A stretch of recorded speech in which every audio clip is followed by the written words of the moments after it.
What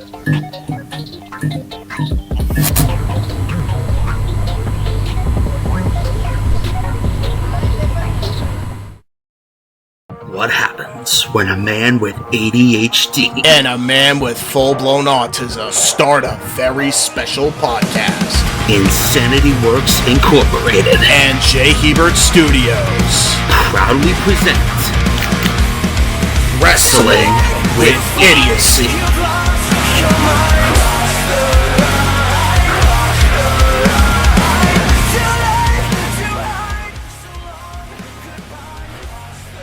In a dark, isolated corner of the forest, the wolves howl at the moon, unfeeling and unblinking in the starless night.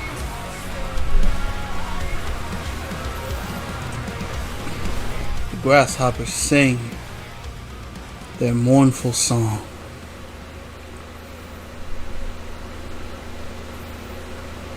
And a soft wind rustles the leaves as it carries a sad message through the woods.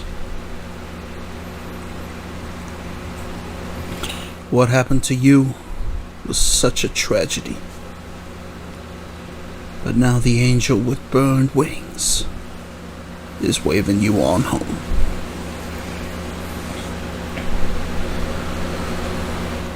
Welcome, ladies and gentlemen, to what will be a rather somber edition of Wrestling with Idiocy. This has not been the best week in terms of losses suffered in the world of professional wrestling. Yep. We got basically a triple whammy within the course of a week, and of course we will obviously pay our respects to both of the others, but today, I of course am Fat Fuck number 1, the Wrestling Encyclopedia Casey Gallagher. Not too far away from me is Fat Fuck number 2, the Archangel James Hebert. Hello. And today we are here to acknowledge the sudden and untimely passing of the Eater of Worlds himself, Wyndham Rotunda, aka Bray Wyatt. He was only 36. And according to what has come out, apparently he passed away of a heart attack while recovering from complications due to COVID. And I figured it'd be worth mentioning as well for those questioning, and there have been a few. I'm not going to name names. Anybody that questions the validity of Sean Ross Sapp's reporting obviously does not know the history between Sean Ross Sapp and the Rotundas. They've been very close for very many years. I highly doubt that it is anything else but accurate. It has been confirmed as such by WWE, so please be respectful and not question validity. Even if they're wrong, this is not the time nor the place. In this case, it's not.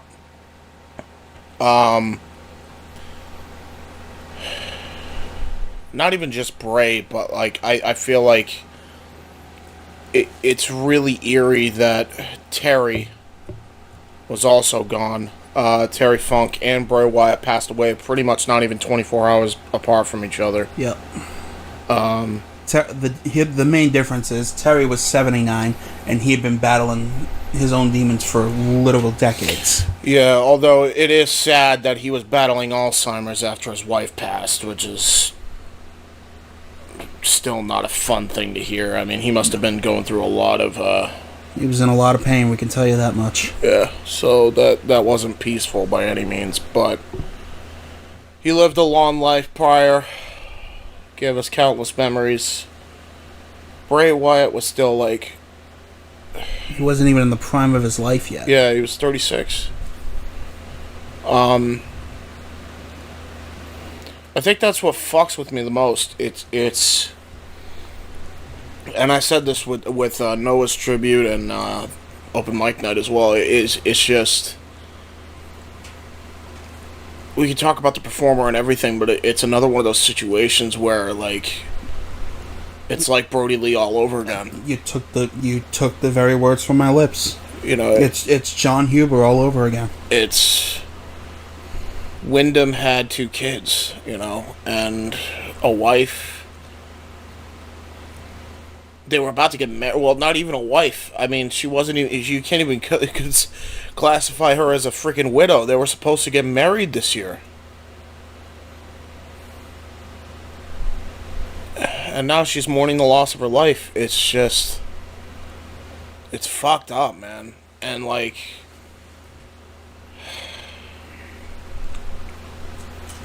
That's, like, the thing, like...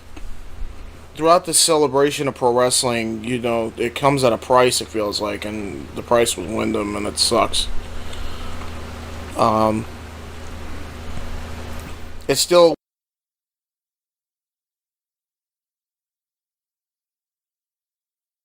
just surreal. Like, it was... He's really gone, you know? And it's just fucked.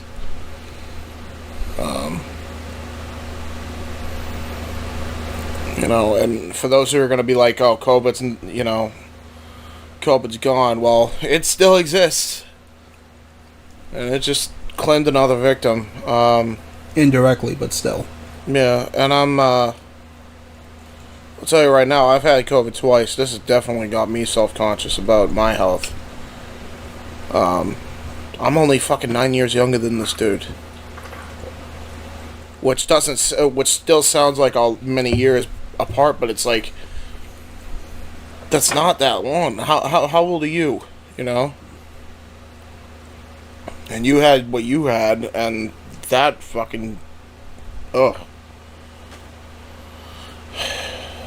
That fucked me up too. And so I'm just glad you're still here and around.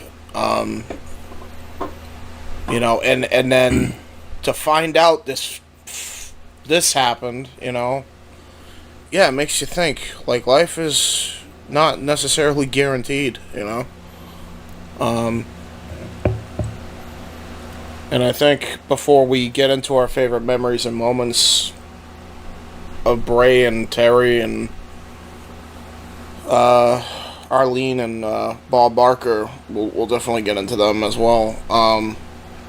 I think that's the biggest takeaway. Is like, especially in the case of Bray, life is not guaranteed. You know, you only live one, and you got to make the most of it, and you gotta get those checkups, man. You gotta make sure everything's A-okay as much as you possibly can. So yeah, I do think that there is a message in the midst of this fucking madness. But I guess we'll just start with memories of Bray. I think we said this in the John Huber tribute, but for the Indie Force Extra, but I think we'd have to say, like, moment 1, match 1, probably Wyatt Family Shield. Agreed. DLC 2014 was that? Elimination Chamber. I'm sorry, Elimination Chamber 2014. Yeah. All these gimmick pay-per-views, they all blend together. But yeah, phenomenal.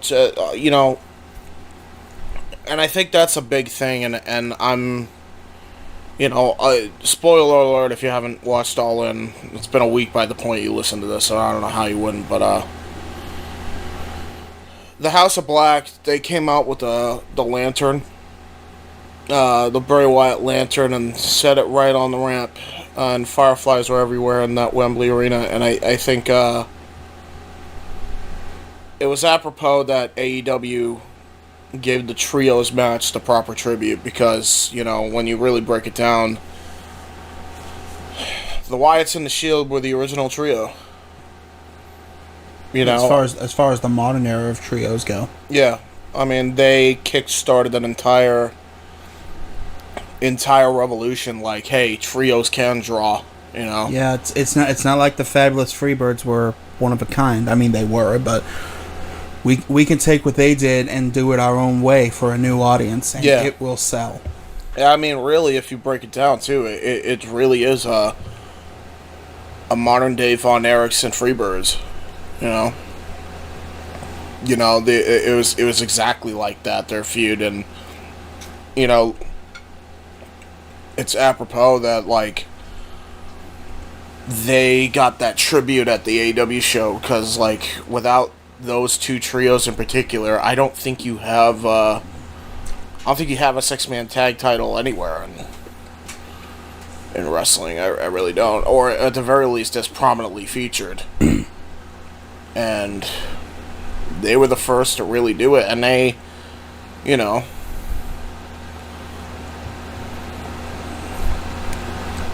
Wyatt family were great. I mean, There's no two ways about it.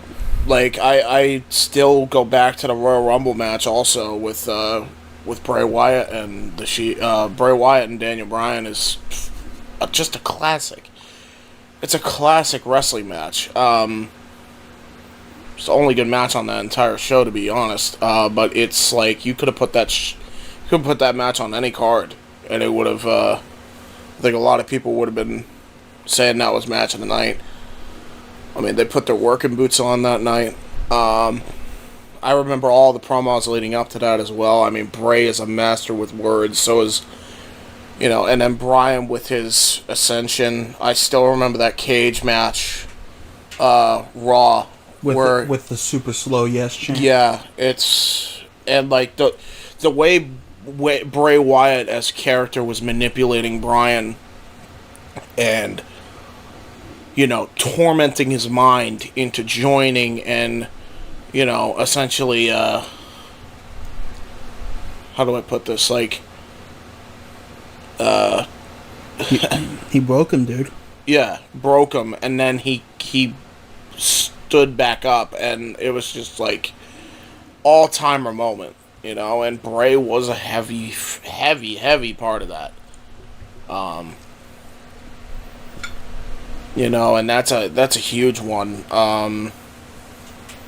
I think, his I always think fondly of the ECW versus Bray Wyatt family stuff, because that was the first time you saw the whole family like go into war with Braun Strowman in the mix. That was a really fun one. And I think my last favorite memory of the guy was we won the title. Elimination Chamber 2017, against all odds and against all the booking fiascos, he fucking did it. He won the title, man. I don't think I've ever marked out for a guy close to my age as hard as I marked out for Bray winning the title that night. Yeah. It was I was fucking ecstatic for him. Yeah, man. And again, I not this is like a bash WWE creative thing, but it's like they really screwed the pooch on his booking for a long time, and the fact that he was able to get that belt in spite of all that shit,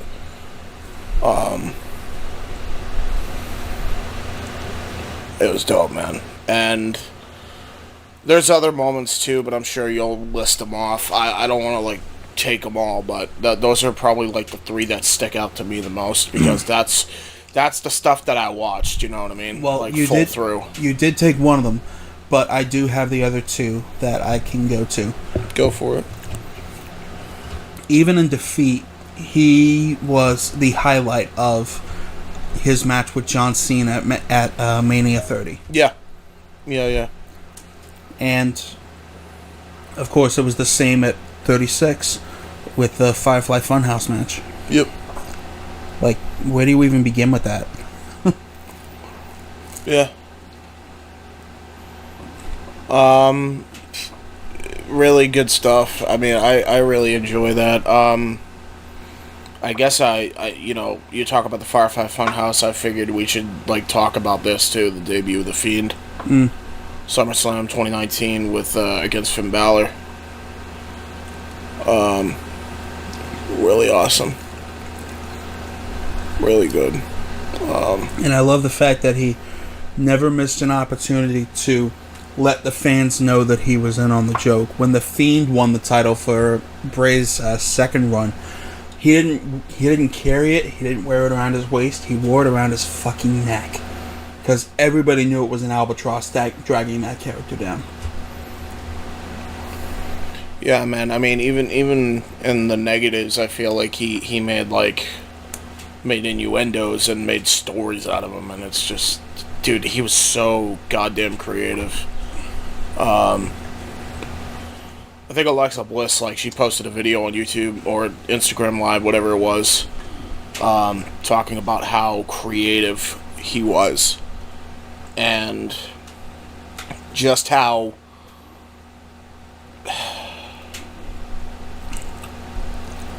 I don't even know how to say it, but like just how innovative he was with a lot of this stuff.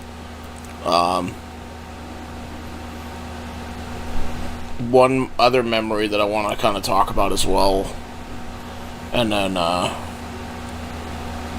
we can I wouldn't necessarily say move on, but we'll read some tweets from people that they have said, because Casey was looking up some of them earlier, but his promo when he returned, specifically after he got fired after losing to Orton the second time,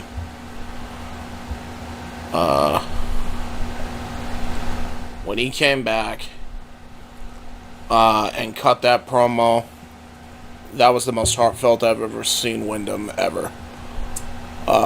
Basically thanking the fans for sticking by him when he felt weak and vulnerable and all that stuff, which Casey just found that promo right now. That is one of the most heartfelt promos I've ever heard in my life. If you haven't seen it, go out of your way to watch it. Yeah. It's really well done mic work, and I wish we could have seen how the Uncle Howdy thing was going to play out, to be honest. And he was like one of the... That's a big thing I want to point out, too, because like Bray is... In a world of WWE where it is so questioned with all the management shakeups and all this other shit, Bray was the thing that would keep me watching at least segments of WWE. You know, and I think just it does speak to the power of Bray, that even if you're not interested in the entire product, that he can pull you in, and a huge part of that is because he, especially in the later stages of his career, he was and is a character that came armed with lore. Yeah. And a fuck ton of it. Yeah, so much lore, yeah. He knew how to tell a story. Phenomenal one at that. You know, and the amount of inspiration, you know, that he gave so many people now. I mean, you look at some of the factions in pro wrestling now. House of Black, House of Black and the AEW, the Righteous and Ring of Honor, the Dark Order and Ring of Honor / AEW. You know, the dyad or whatever they're called in NXT, the one that Joe Gacy leads, you know, there's so many groups that are very, very infamous for, you know, taking elements from the Wyatt family and elements of Bray Wyatt's entire story arc. And you know, you're gonna see a influence of Wyndham for a long time to come. I think. I don't think it even ends there. Yeah, the full extent of Bray Wyatt's influence on the wrestling business will not be fully realized for many years to come. No, not at all. We'll read some tweets now, because I feel like there's so many wrestlers in the industry that absolutely wrestlers, fans alike, man, that absolutely, like, just, you know, miss him. And we'll probably read some of the ones you already heard, but there's probably some that we definitely probably haven't read before. So whenever you're ready, Casey, let me know. We'll read the first tweet or whatever. We're on the X, whatever it's called now. I don't even know. I'm not gonna call it X. Fuck the muskrat. Hello. Oh man. Kitty. So at Schnapplejax on Twitter says it may not look like much, but it spent hours on this for Wyndham, and it's a woodcut that you would hang up on the wall, and it says, "If you need me, I ain't hard to find. All you gotta do is go look up in the sky and follow the buzzards." Nice. That's really nice. Yeah, and follow the buzzards, of course, is in Bray Wyatt's font. Yeah, Bray Wyatt, really like the horror movie Friday the 13th inspired font. Yeah.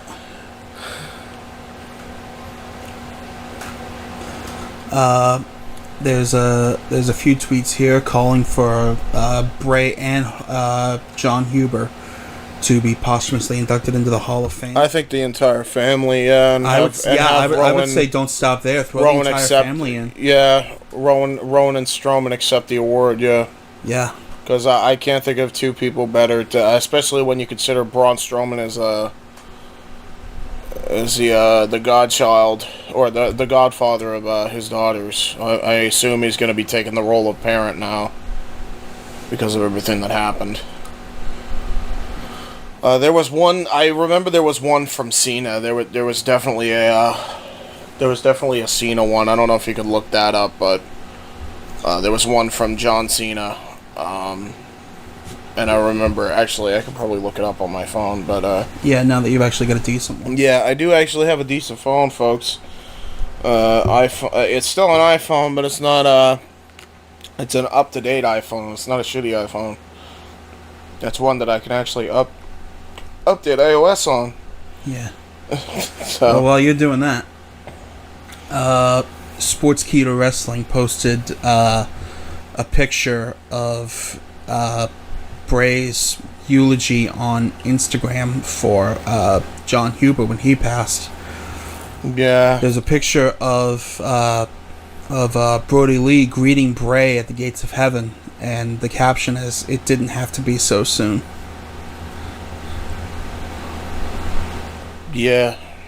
Yeah, that's the fucked up part, man. That's really the most fucked up part about that whole thing. And that's like the suckiest part. It's like it didn't have to be so soon. God damn. Okay, hang on. Let me get to X, Twitter, whatever you're calling it.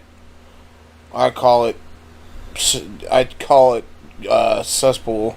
Yeah, right. In most cases. John Cena, he tweeted, "Devastated by the news of the passing of Wyndham Rotunda. My heart goes out to the entire Rotunda family. Wyndham brought the best out of me in so many ways. I'm forever grateful for the moments we shared. A sad day for all those he reached around the world. Rest in peace."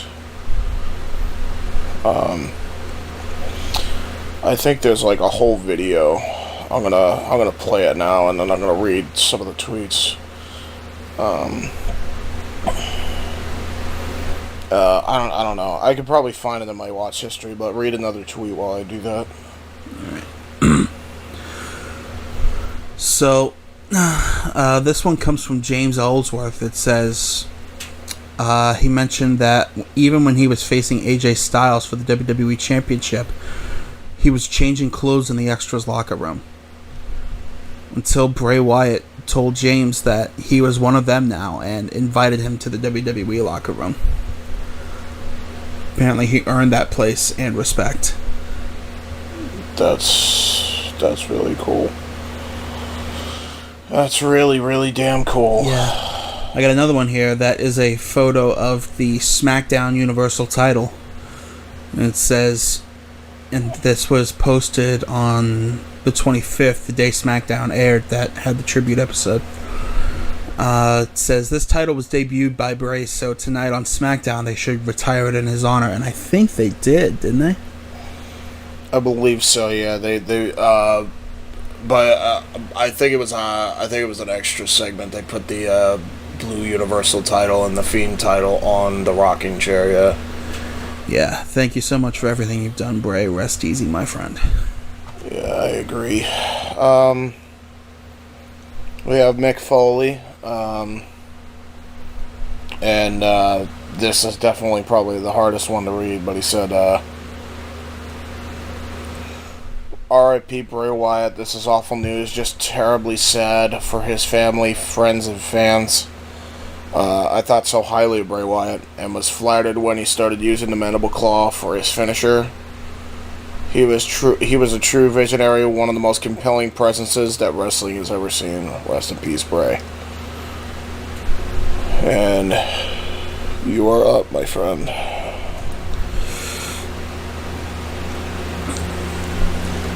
So, apparently Bray Wyatt's last televised appearance on WWE television was on alongside his brother on the Feb 17 SmackDown, where they would take out Hit Row. Crowd would start chanting, "Thank you, Bray," and looking back now, this was really a special moment. Yeah, because that was Bo Dallas in the Uncle Howdy costume, right? That's the general theory. It's what I believe. Right, yeah. I certainly would have wanted it to be Bo Dallas, because, Adam Blampied had the idea, and it's a great fucking idea. Yeah, we know Triple H's tweet. I'm not going to go into that. Yeah. Saraya, who just won the AEW Women's World title. I can't believe I'm typing this, but R.I.P. Wyndham. I knew you day one from moving to America. You were the biggest sweetheart and were loved by everyone who met you. I'm in shock. Sending all my love to the Rotunda family.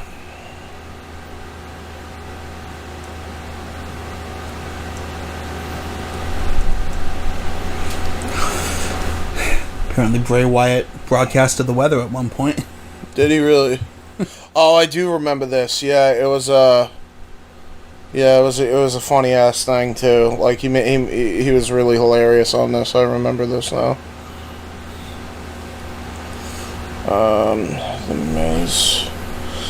The Miz tweeted, and this was a really awesome tweet by Mike here. The world lost a good one today. Bray Wyatt's storytelling ability, along with his unique creativity in the ring, was a force that kept your eyes glued to the television screen. Wyndham Rotunda's fun-loving, free spirit, paired with his infectious laugh, is what I will truly miss the most. My thoughts and prayers go out to the Rotunda family.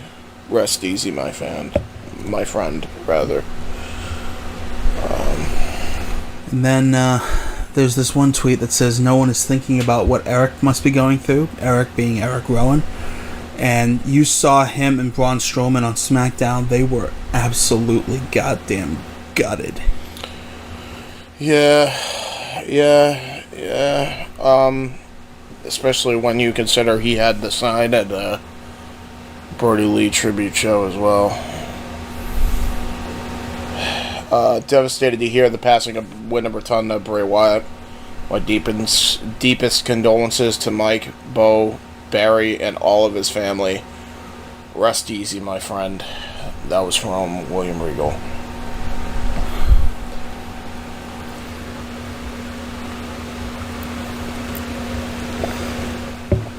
We got another one here. Yeah, I'm looking for one. Power and endless love to your family. Rest, cowboy. That was Cody. I remember that too. A Damage Control fan account. That's for those who don't know. That's Bailey, Io Sky, and Dakota Kai. Yeah, Io Sky. Yeah. Yep. It's a quote from Corey Graves that says, "When there's no more room in hell, the Fiend shall rule the earth." Yeah, well, now he's up in heaven. The Fiend died. And that's a good thing, I think, in this case. Because he made it up there, the promised land. God willing, anyway. Yeah. Yeah, and then there's WWE official account. I mean, I have a hard time accepting death. Denial is strong. I am just shocked and really can't believe it. R.I.P. Wyndham Rotunda. I'm grateful to have shared some good times with you. That was from Sami Zayn.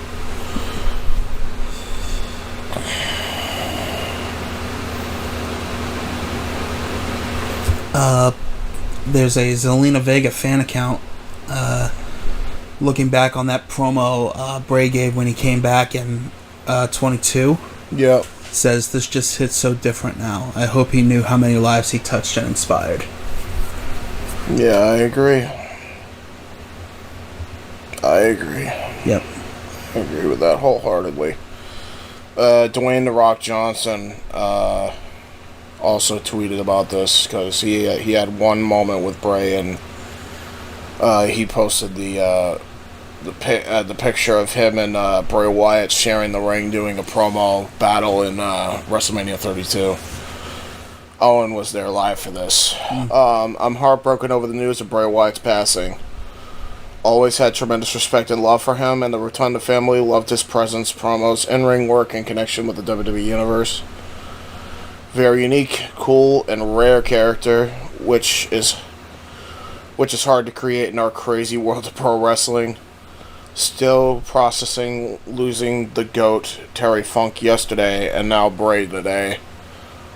My love, light, strength, and mana to the Rotunda family and Funk family during this tough, heartbreaking time. As always, thank you for the house. Oana. Pro Wrestling Super Saiyan on Twitter posted a clip of Bray Wyatt with his sister Abigail and a perfect point for a Roman Reigns spear. Look at this. Bam! Yeah, him and Bray always had tremendous matches. They had tremendous chemistry every time, all the way from the early days of the Shield, and then their later matches as well were freaking great. I mean, yeah, we're looking at a clip from the night after WrestleMania 32. That's where that's from. Yeah, this is Roman the Wyatt Reigns. family were supposed to go face during that time, and then Bray got hurt. Yeah, so what we're looking at here is Bray Wyatt and the newly minted WWE World Heavyweight Champion Roman Reigns. No, he didn't win the belt by the. No. He did. Yeah, he did. Sorry. Yeah. Yeah. Versus the former Alberto Del Rio and Sheamus of the League of Nations. Yep. And you said this was the Raw after Mania 32? Yeah, Raw after Mania 32, yep. Dana Brooke. Wow, my heart just aches. Wyndham was the sweetest soul. Always super funny and forever grateful to call him a brother. Legends never die. Those two beautiful souls are reunited. R.I.P. Bray. That's the hardest one. Yeah, and she posts a picture of Wyndham and Harper. Wyndham and Huber fucking arm in arm, a part of the Wyatt family. Oh, you want to talk about hard pictures to look at? At FriedBC_ on Twitter tweeted 2 days ago, said he made this recently. It is a picture of Bray with a halo over his head. It's cult leader Bray Wyatt sitting in the rocking chair with his lantern on his knee and holding all the titles he had won up to his death. Send me that picture. I'm gonna need it and like that tweet because that's probably gonna be the thumbnail for the retro that Owen and Chris are gonna be doing because they're doing a review on Payback. Alright. So. Yes, I have Opera GX, people. She does have Opera GX. Natty Nightheart. My heart breaks for Wyndham and his family. You are always so nice to us, Wyndham. Ever since we were kids, going trick-or-treating together, following in our dad's footsteps. You are always relatable, kind, and humble. We will always be so grateful for your presence in our lives.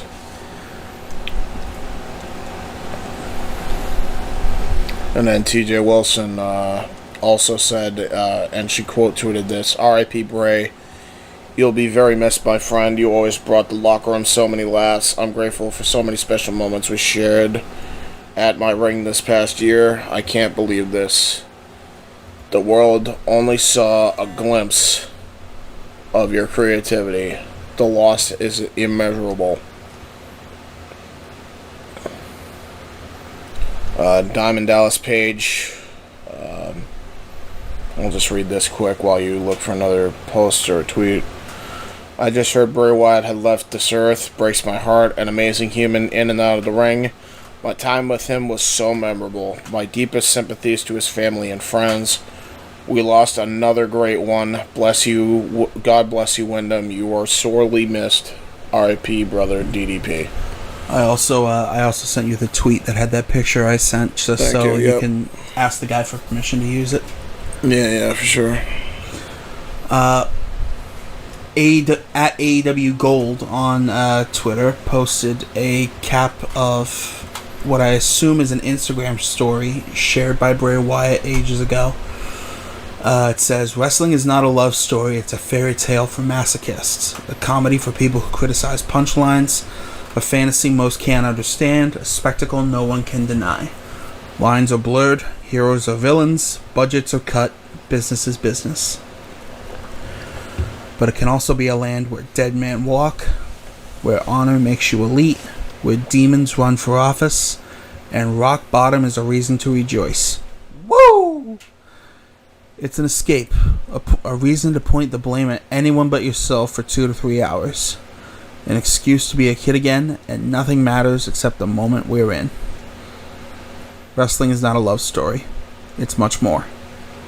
It's hope.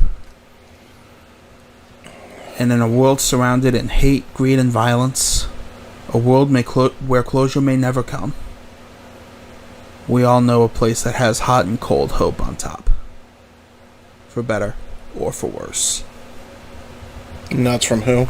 That's from Bray. Tweets from at AEW Gold on Twitter, but the cap is a... Wow, okay, so that was from his own words, okay. Yeah. I think I'll end it with Big E here, and then we'll move on to Terry Funk. "Man, the first dude that took me under his wing when I got signed in 2009. We spent so much of our adult lives together. Praying for JoJo, praying for his kids.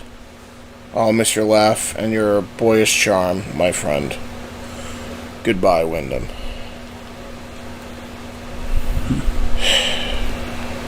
Jesus. Yeah, so that's really it. I don't think we can really add any more to Bray. I mean, I think that really kind of covers all ground there.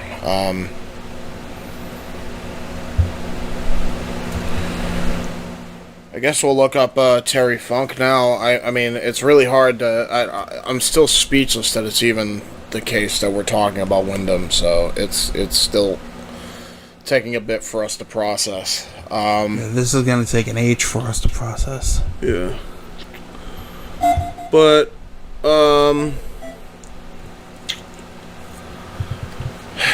now it is time for Terry Funk.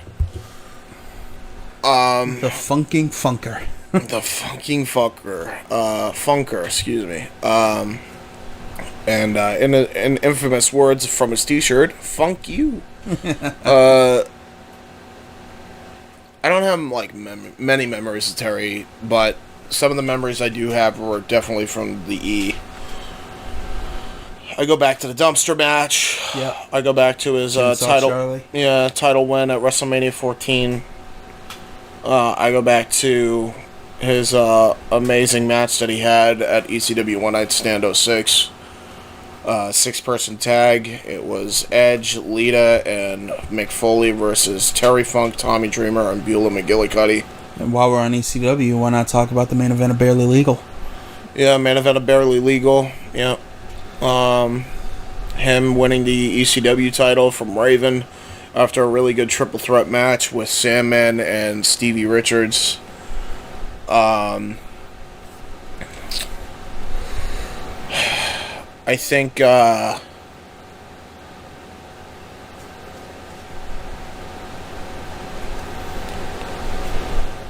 one of the things that really kind of like struck out to me was how good of a promo Terry was, because any promo you gave him, he can make sound great. I think there was a Deadlock podcast I was listening to recently, and it was, the boys covering the Nitro from 2000, or no, it might have been a Nitro with Thunder from 2000, and trust me, there was a lot of goddamn awful shit during that time, but the feud between Flair and Funk revisited, and them getting David Flair into the mix, that was some underrated shit. And like, Funk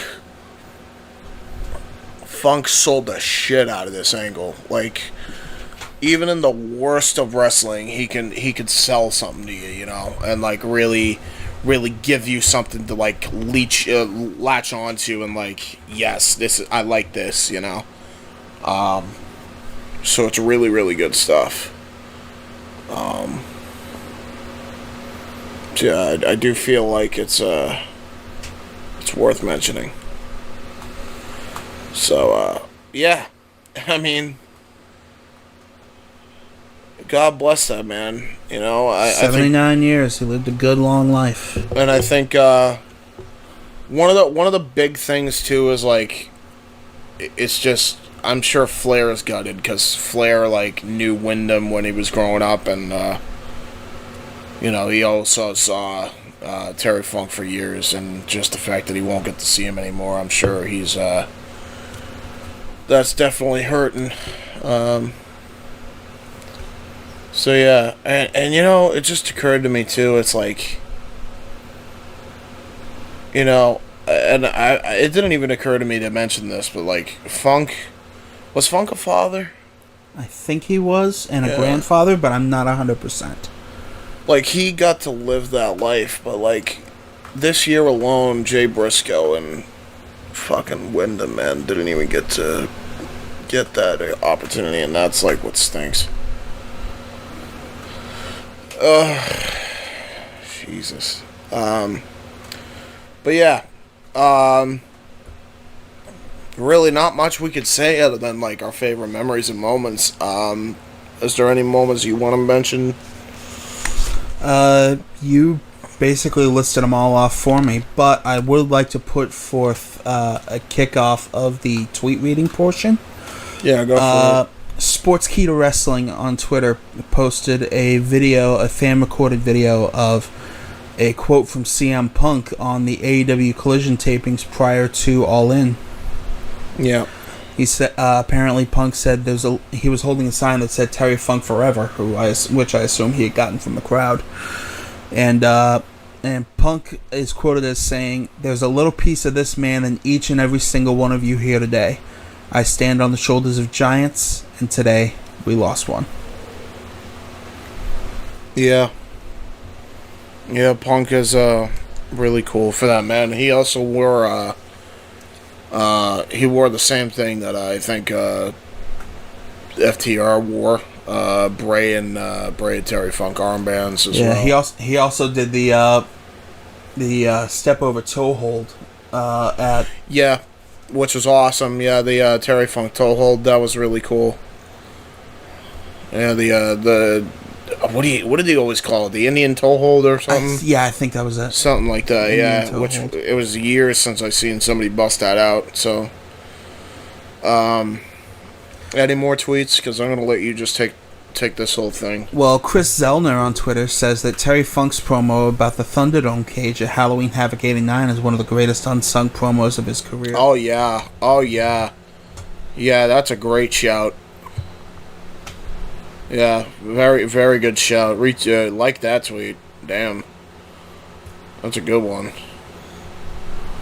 I'm actually surprised. Like, that's another thing. And as I said before, like, didn't matter if the product was shit. Didn't matter if it was the greatest thing you've seen since sliced bread, man. Like, Terry would absolutely sell you on something. You know what? And here's another thing that I feel like we need to fucking consider. His exploding barbed wire death match with Onita needs some mentioning, man, because that was awesome. I mean, everybody talks about the King of Death, but you can't mention Terry Funk without mentioning his match with Onita. So,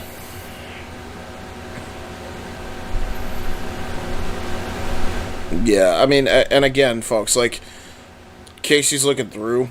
It's hard because, like, this isn't as impactful because he lived such a great long life that it wasn't like on everybody's mind, you know what I mean? Especially after Bray passed, I can hardly imagine there was a lot on his mind, but Terry was a legend, man.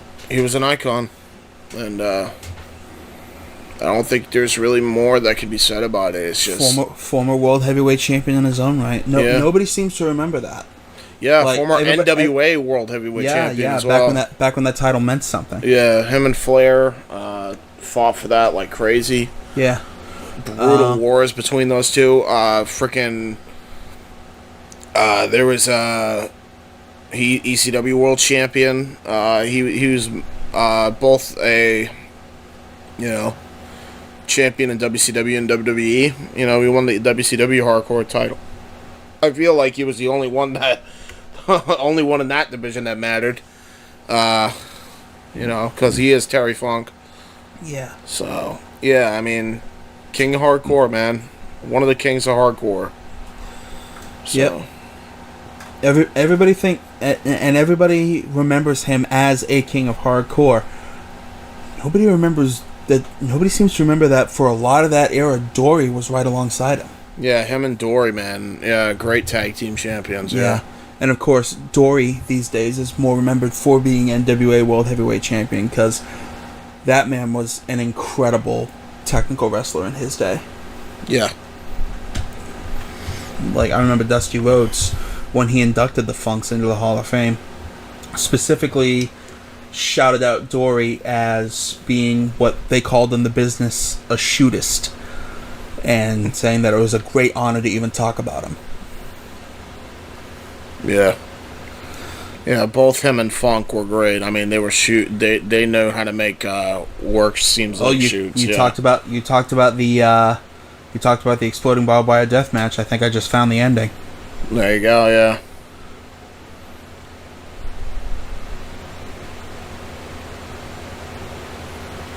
Yeah, and this is Onita trying to get him away, right? I think so, yeah. Yeah. Yeah, what a phenomenal ending.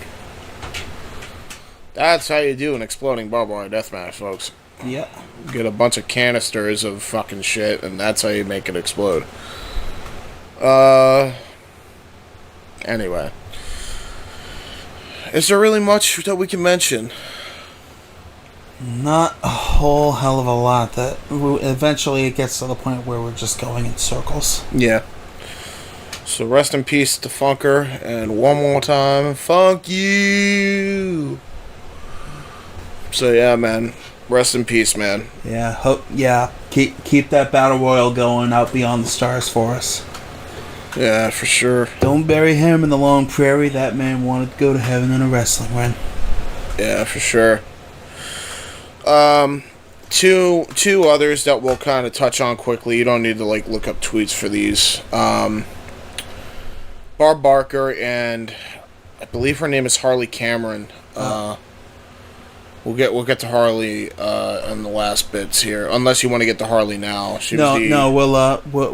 save Arleen for last because it ties into something I'd like to mention as sort of a small silver lining to close out the show. That's fair. Okay. Bob Barker, what do you even begin to say about this guy? He's a legend, man. Legendary TV personality. The better part of 4 or 5 decades as the host on Price is Right. Yeah. Drew Carey sucks, but that's beside the point. Yeah, man. I mean, just infectious energy, and apparently much like Bray, in that, any interaction that anybody's ever had with Bob is just like, you know, he lit up a room. He lit up any room he was in. He was always super happy. You know, positive energy all the time. And man, I just wish he could have lived till 100, man. That would have been so dope if he could come out to The Price is Right. Because his birthday would have been in December. Yeah. Well, that would have been cool. Well, there is a little bit of closure to be had in the fact that he lived as close as possible to 100 without going over. Yeah, that's true. It is true. Would have been a hell of a momentum though. Him and Betty White both lived to 99. That's crazy. Yeah. To kind of tie it into wrestling to a degree, I mean, I'll always remember that segment on Price is Raw with him and Jericho, and this is like No Country for Old Men Jericho, so he was in the suit and he was just a dick. It was the height of Jericho's heel run in 2008. So Javier Bardem Jericho? Yeah, and then he just hear $1 and he's like, I didn't say $1. He's like, absolutely unbelievable, man. I love Bob. Bob was probably one of the few great guest hosts on Raw during that unbearable fucking era, because, you know, you had some good bright moments, and then the rest were just garbage, but Bob Barker was, like, the greatest, like, I think undisputed greatest guest host of Raw at that time. Like, during that entire era, he was it. So, yeah, man. Good stuff. Yep. Rest in peace to that man. He, and as he always said, don't forget to have your cat spayed and neutered. Exactly. And, of course, now nobody's around to tell the public that the pet population is going to explode. How much you want to bet that does happen, though? Like, he's not around, so people forget. Okay. And yeah, I think we'll end it off by talking about Arleen Sorkin, the original voice of Harley Quinn. Now, I can't really, speak too much on Arleen, other than her voice is iconic for Harley. Yep. And even to this point, like, Arleen still doing voice work for Harley Quinn, right? For Injustice. Actually, I think she retired after Batman Arkham Asylum. I might be wrong. Right. Okay. Yeah, you're right. Because Tara Strong took over for Arkham City. But yeah, man, Arleen Sorkin birthed Harley Quinn to the world, and 67. Like, God, that's a decently long life, but still a little bit too young to go. Yeah. I mean, she had a lot of health complications, from what I was told as well, which is like the saddest part of that whole thing. Just stinky, man. Yeah, it really freaking sucks. But yeah, man. I mean, she's the innovator of the Harley voice, and Mr. J, I would go higher pitch, but I called two wrestling shows yesterday. He called two wrestling shows. Kind of fucking this freaking mad lad. And I'm still doing podcasts, so I'm still talking, but at least I can just kind of relax and lounge. But yeah, really good, really iconic voice, and even up to the point, like, there was a voice actor for Rooster Teeth that was doing the death battle thing with I forget the woman who was on she was facing against in the death battle, but she sounded exactly like Arleen Sorkin, like, and it was actually like really eerie. And I'm talking about the OG voice from the animated series. So yeah, another giant, man. And it again, it's just one of those things where she was just a bit too young to die. I know she was like retired and all, but it's just like, why, 4 giants gone in a week, man. Yeah, we get it. Thanks, God. Please stop making people die this quick. Enough. Enough. You said you wanted to kind of close it out, and also you can give any memories that you have of Harley Quinn if you want, or Harley. Well, the biggest memory I have of Arleen Sorkin's work is obviously on Batman Arkham Asylum. Yeah. It's where I was able to actually put a name to the voice for the first time, because for the longest time I had thought Harley Quinn was Tara Strong. And when I finally beat Arkham Asylum for the first time, I see Arleen Sorkin in the credits. I'm like, who the hell is Arleen Sorkin? So I look it up, and through Rob Paulson's podcast, Talkin' Tunes, I learned that Arleen was actually the OG Harley for like 25 years up to that point. And I'm like, whoa, right. Holy shit! Yeah, what have I missed out on? She is OG. She's goated status with absolutely with Mark Hamill, because they've been doing those voices for years. Oh God, I'm gonna miss that pairing. Yeah, and fuck, I'm scared Mark's gonna be next. Well, Mark is okay. He's semi-okay. I don't think he'll be going anytime soon. But then again, knock on wood. Yeah, knock on whatever. I have wood. Not like that. Shush.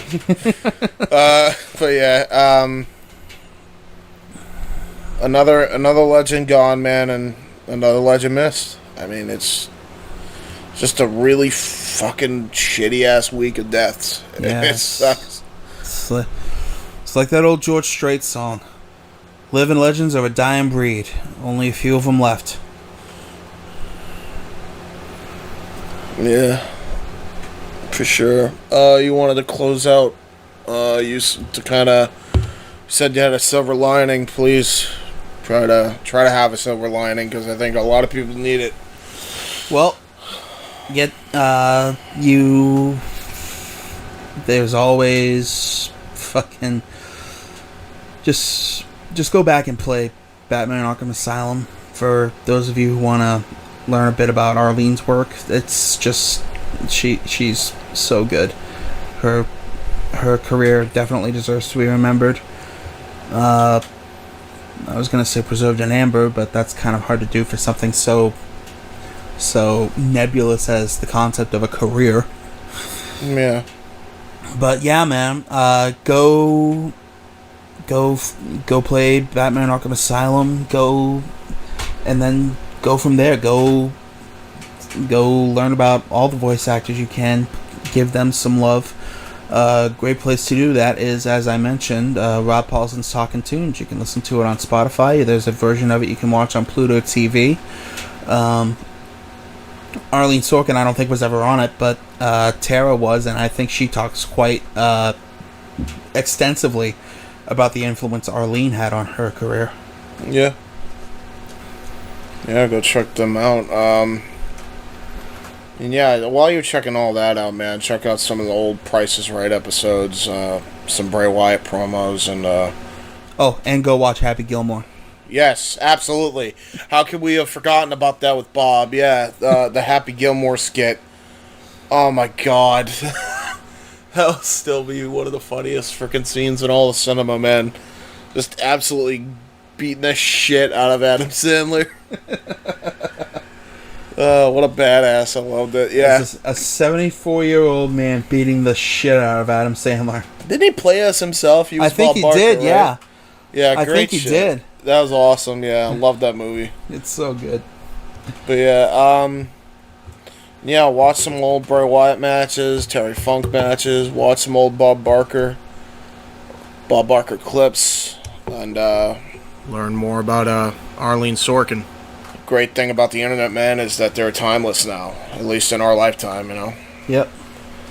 So learn as much as you can, because again, I think, you know, moral of the story of this is, like, life is not guaranteed, and definitely want to live life to the fullest as much as you can, and knowledge is a hell of a thing. So yeah, I think with that, I mean, we'll close this off. We're not gonna, like, we're not going to plug anything here except for the next day. By the time y'all see this, we're going to be doing a AEW All In breakdown, or between All In and All Out. We're going to talk about our favorite company moments, pre-company moments as well, like events that shaped All In, or AEW, excuse me, and